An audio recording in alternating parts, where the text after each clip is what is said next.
For me, it really is an unparalleled gathering of all the key folks, whether it's pharma, venture, companies.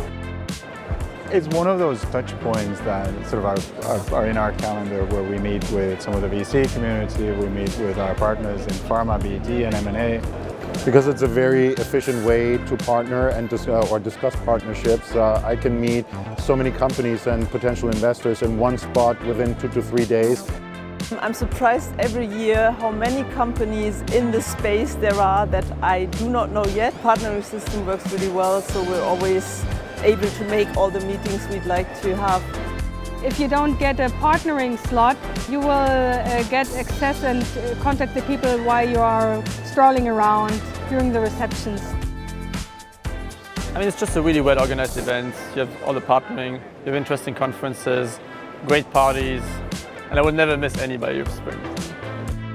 It always brings me coming back for more.